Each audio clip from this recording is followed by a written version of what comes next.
हे दोस्तों, welcome back to the channel. तो कल ही मैंने आपका एक क्लास ले लिया है इस चैप्टर के ऊपर, जिसका नाम है nature and significance of management. ये है पार्ट 2। और सबसे पहले हम जान लेते हैं एजेंडा कि हम आज के इस वीडियो में कौन कौन से टॉपिक्स पढ़ने वाले हैं। तो देखिए, सबसे पहले तो मैं आपको इस चैप्टर का इंट्रोडक्शन समझाऊंगी। उसके बाद जानेंगे कि मैनेजमेंट का मतलब क्या होता है। फिर हम समझेंगे कि ये मैनेजमेंट होता कैसा है, आखिर इसका नेचर कैसा है, भाई दिखता कैसा है ये, ठीक है। और फिर हम जानेंगे कि आखिर ये मैनेजमेंट क्यों इम्पॉर्टेंट है, वाई इट इज़ इम्पॉर्टेंट, क्या ज़रूरत है इसकी, इसके बिना भी तो काम चल सकता है ना। तो हम ये 4 टॉपिक आज के इस वीडियो में समझने वाले हैं। ओके, तो चलिए देरी नहीं करते हैं एंड स्टार्ट करते हैं। सबसे पहला जो टॉपिक है वो है इस चैप्टर का इंट्रोडक्शन। ओके, सबसे पहले देखिए, कोई भी चैप्टर आप स्टार्ट करते हैं तो हमें सबसे पहले उसका टाइटल समझना बहुत ज़रूरी है।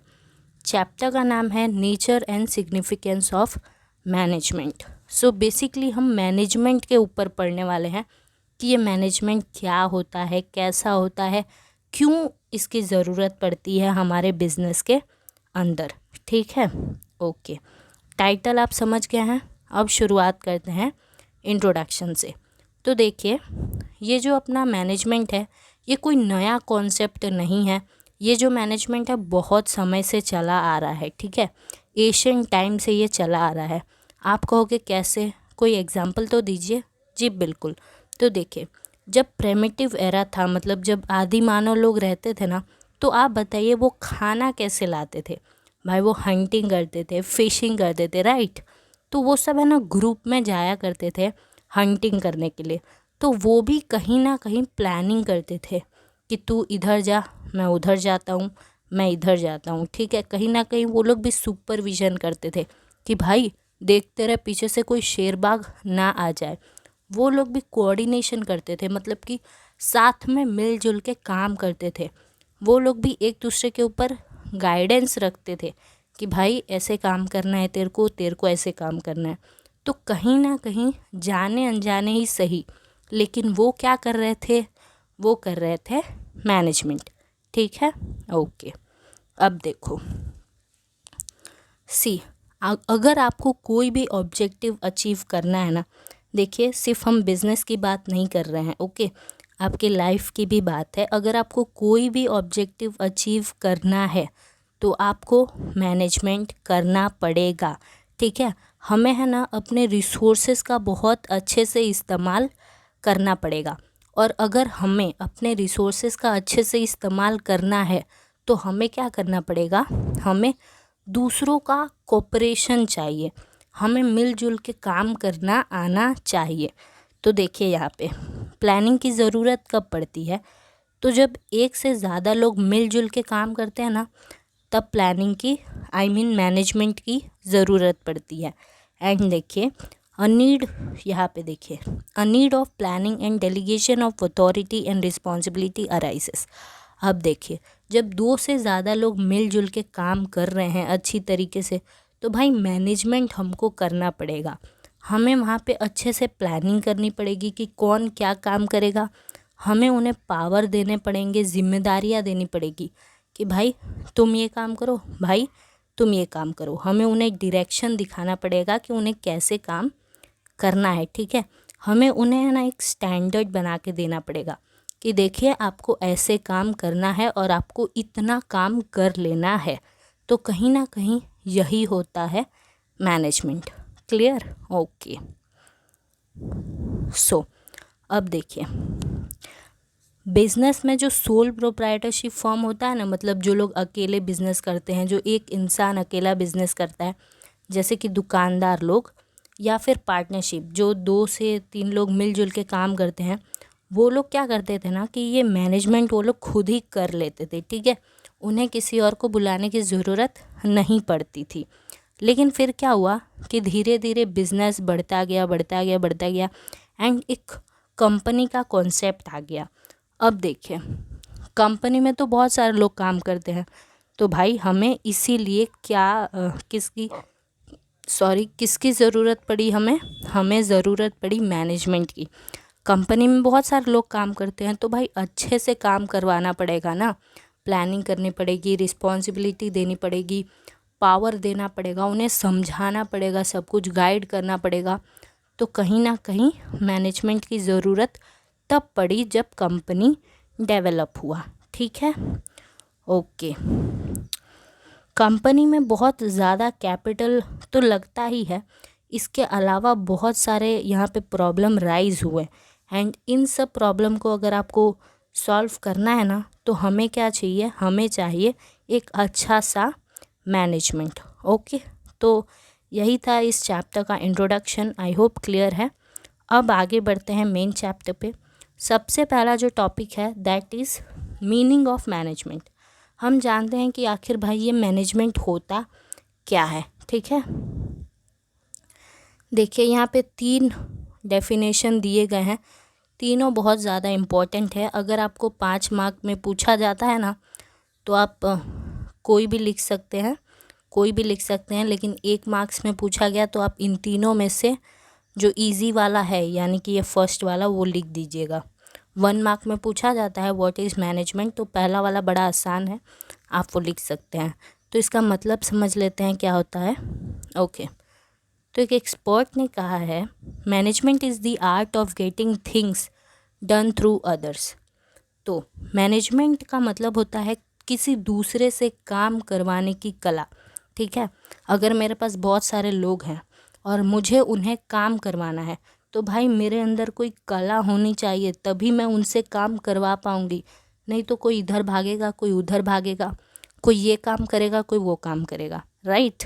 तो अच्छे से काम करवाने की कला को क्या कहा जाता है, मैनेजमेंट। क्लियर, पहला डेफिनेशन क्लियर है। दूसरा, अकॉर्डिंग टू लिविंगस्टन। अब यहाँ पे एक और भाई साहब आते हैं जिनका नाम तो देखिए, लिविंगस्टन, वाह। तो ये कहते हैं management is a function of achieving pre determined objectives of a business unit with the use of minimum time and cost, as well as by making efficient use of available resources. Okay, तो management इनके हिसाब से क्या होता है, management में हम क्या करते हैं कि हम बिजनेस के ऑब्जेक्टिव्स को अचीव करते हैं। हम क्या करते हैं, मैनेजमेंट में बिजनेस के ऑब्जेक्टिव्स को अचीव करते हैं, लेकिन हम बहुत कम टाइम और कम कॉस्ट के साथ उन ऑब्जेक्टिव्स को अचीव करते हैं।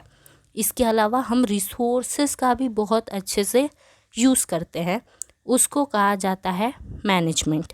ऐसा मैं नहीं कह रही हूँ, ऐसा लिविंगस्टन कह रहे हैं। Clear, okay. आप सबको समझ आ रहा है? प्लीज़ अगर कोई आपको क्वेरी है तो लाइव चैट में आप लिख सकते हैं। ठीक है, ओके। चलिए थर्ड डेफिनेशन पे चलते हैं। According to George R Terry. भाई इनका नाम आप यार बहुत बार सुनने वाले हो, ठीक है, बहुत बार अब से आप सुनने वाले हो। 11th में भी सुने होगे, लेकिन 12th में बहुत ज़्यादा सुनोगे। अगर आगे बीकॉम करते हो तो भी ये आपका पीछा नहीं छोड़ेंगे। ठीक है, okay. So management is such a process which plans and controls man, machine, material, method, money and market. It provides leadership, coordination and direction to human efforts which help to achieve the business objective. Okay, ये कहते हैं कि भाई management एक ऐसा process है जहाँ पर हम मैन्स को कंट्रोल करते हैं, हम प्लानिंग करते हैं और फिर हम उन्हें कंट्रोल करते हैं। सिर्फ मैन को ही हम कंट्रोल नहीं करते हैं, बल्कि मशीन को, मटेरियल को, मेथड को, मनी और मार्केट, इन सब को हम कंट्रोल करते हैं। हम लीडरशिप प्रोवाइड करते हैं, मतलब कि हम उन्हें गाइड करते हैं। हम उन्हें कहते हैं कि भाई आप मिलजुल के काम करिए। हम इंसानों को डायरेक्शन दिखाते हैं कि काम कैसे करना है। और जब ये सब होता है तो अपने आप बिजनेस के जो ऑब्जेक्टिव्स हैं वो अचीव हो जाते हैं। तो इसको कहा जाता है मैनेजमेंट। किसने कहा ऐसा? जॉर्ज आर टेरी ने। Clear, okay. तो आपको ये वाला टॉपिक क्लियर हो गया है। अब आगे बढ़ते हैं। Next topic is nature of management. भाई ये मैनेजमेंट भाई साहब होते कैसे हैं यार। नेचर को आप फीचर्स कह सकते हैं, कैरेक्टरिस्टिक कह सकते हैं, ठीक है। ये 3 आप कह सकते हैं, नेचर, कैरेक्टरिस्टिक और फीचर। एग्ज़ाम में आए तो कंफ्यूज मत होइएगा, बहुत इम्पॉर्टेंट है 5 मार्क के लिए, फॉर श्योर आएगा, ठीक है। एकदम गारंटी है कि ये आएगा। ध्यान से एक एक पॉइंट समझिए, ओके। चलिए, सबसे पहला पॉइंट है, 1 मिनट मैं कलर बदल लेती हूँ, अच्छा लगेगा, मज़ा आएगा। पहला है यूनिवर्सल प्रोसेस। ये जो मैनेजमेंट है ये एक यूनिवर्सल प्रोसेस है। मैम मतलब, तो देखिए, सी मैनेजमेंट कहाँ पे चाहिए होता है। मैनेजमेंट वहाँ चाहिए जहाँ पे लोग मिलजुल के काम कर रहे हैं, ठीक है। तो भाई ऐसा नहीं है कि मिलजुल के काम सिर्फ बिजनेस में ही किया जाता है, ऐसा बिल्कुल नहीं है। बहुत सारी और भी जगह है जहाँ पे लोग मिलजुल के काम करते हैं, जहाँ पे 2 से ज़्यादा लोग काम करते हैं। तो जहाँ भी 2 से ज़्यादा लोग काम करते हैं मिलजुल के ऑब्जेक्टिव को अचीव करने के लिए, हम वहाँ मैनेजमेंट का इस्तेमाल कर सकते हैं। तो मैनेजमेंट का इस्तेमाल सिर्फ बिजनेस में ही नहीं बल्कि सोशल और रिलीजियस फील्ड में एंड एग्रीकल्चर, आर्मी, पढ़ाई लिखाई, इन हर जगह में इसका इस्तेमाल किया जाता है। किसका? मैनेजमेंट का। तो ये है एक यूनिवर्सल प्रोसेस। दूसरा है गोल ओरिएंटेड एक्टिविटी। ये जो मैनेजमेंट है ना, हम वो क्यों कर रहे हैं? एक गोल को पाने के लिए, ठीक है, बिजनेस के ऑब्जेक्टिव्स को अचीव करने के लिए, ओके। थर्ड है ग्रुप एक्टिविटी। ये जो मैनेजमेंट है ना यार, कभी भी अकेले नहीं किया जाता है। ऐसा नहीं है कि कोई एक बंदा बैठा है और वो मैनेजमेंट कर रहा है, नहीं। ये जो मैनेजमेंट है ना, ये ग्रुप एक्टिविटी है। यहाँ पे आपको 2 या 2 से ज़्यादा लोग मिलेंगे एंड ये किन के लिए किया जाता है? ये लोगों के लिए किया जाता है जहाँ पे 2 और 2 से ज़्यादा लोग हो, ठीक है। मैनेजमेंट भी 2 से ज़्यादा लोग करते हैं एंड किसके लिए मैनेजमेंट करते हैं? लोगों के लिए, और वहाँ पे भी 2 से ज़्यादा लोग होते हैं। क्लियर? कंफ्यूज तो नहीं हुए? चलो, फोर्थ है कंटिन्यूअस प्रोसेस। ये जो मैनेजमेंट है एक कंटिन्यूअस प्रोसेस है। एक बार शुरू हो गया तो भाई इसको रोकना मुश्किल है, क्योंकि एक गोल अचीव होगा, फिर बिजनेस वाले दूसरा गोल बनाएंगे, फिर उन गोल को अचीव करने के लिए भी हमें मैनेजमेंट करना पड़ेगा। तो ये कंटिन्यूअस प्रोसेस है। फिफ्थ है ह्यूमन प्रोसेस। मैनेजमेंट भाई कितना भी महान क्यों ना हो, कितना भी महान क्यों ना हो, लेकिन आखिर मैनेजमेंट करेगा कौन? मैनेजमेंट करेगा एक इंसान। कौन करने वाला है मैनेजमेंट? एक इंसान ही तो करने वाला है। मैनेजमेंट के अंदर सबसे ज़्यादा इम्पोर्टेंट एक ह्यूमन ही होता है, क्योंकि वही मैनेजमेंट कर रहा है, ठीक है। सब कुछ यूजलेस है एक इंसान के ना होने से, है ना। अगर इंसान ही ना रहा, ह्यूमन ही ना रहा, तो भाई मैनेजमेंट भी यूजलेस ही है। मैन है ना सेंटर पे होता है, इसीलिए इसे ह्यूमन प्रोसेस कहा जाता है। सिक्स्थ है डिसीजन प्रोसेस।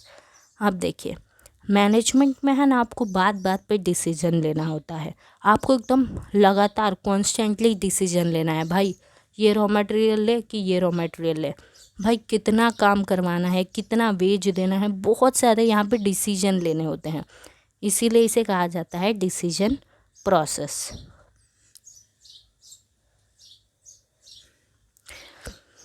ओके। सेवेंथ है साइंस, आर्ट एंड प्रोफेशन। देखिए, मैनेजमेंट को ना साइंस भी कहा जाता है, आर्ट भी कहा जाता है, प्रोफेशन भी कहा जाता है। हालांकि इस पे डिटेल टॉपिक है नीचे, फिर भी यहाँ पे शॉर्ट में दिया हुआ है। तो जैसे साइंस के अपने कुछ रूल्स और प्रिंसिपल्स होते हैं, वैसे मैनेजमेंट के भी होते हैं, इसीलिए हम मैनेजमेंट को साइंस कहते हैं। मैनेजमेंट को हम आर्ट क्यों कहते हैं? हमने ऊपर ही पढ़ा कि यार एक कला है, किसी दूसरे से काम करवाना आसान नहीं होता है, ये कला होता है, इसीलिए इसे आर्ट कहा जाता है। एंड इसे प्रोफेशन क्यों कहा जाता है? कि भाई जैसे देखिए, लॉयर लोग होते हैं, डॉक्टर्स होते हैं, ये प्रोफेशनल लोग हैं। वैसे ही आजकल क्या होता है ना कि अगर आपको मैनेजमेंट करना है किसी भी कंपनी में, तो आपको मैनेजमेंट की नॉलेज होनी चाहिए। तो उसके लिए हम करते हैं BBA MBA। तो कहीं ना कहीं ये भी एक प्रोफेशनल चीज़ है, ठीक है, क्योंकि आखिर हम भी यहाँ पे एक स्पेशल नॉलेज ले रहे हैं पहले एंड देन जा रहे हैं काम करने। So that's why management is called science as well as an art as well as profession. Clear? Let's move. Third topic is importance of management. फिर से मैं कलर चेंज कर लेती हूँ। ओके, सी ये 3 मार्क के लिए इम्पोर्टेंट है, फॉर श्योर आएगा यार, एकदम गारंटी, ठीक है। Importance of management. मैनेजमेंट क्यों इम्पोर्टेंट है भाई? बिना मैनेजमेंट के भी तो हम काम कर सकते हैं ना, मैनेजमेंट क्यों करना है? तो चलिए देखते हैं। तो इसके भी 8 पॉइंट्स हैं, समझ लेते हैं। पहला है नेसेसरी इन एवरी फील्ड। वही यूनिवर्सल प्रोसेस जो हमने पढ़ा था ना ऊपर, वही है ये।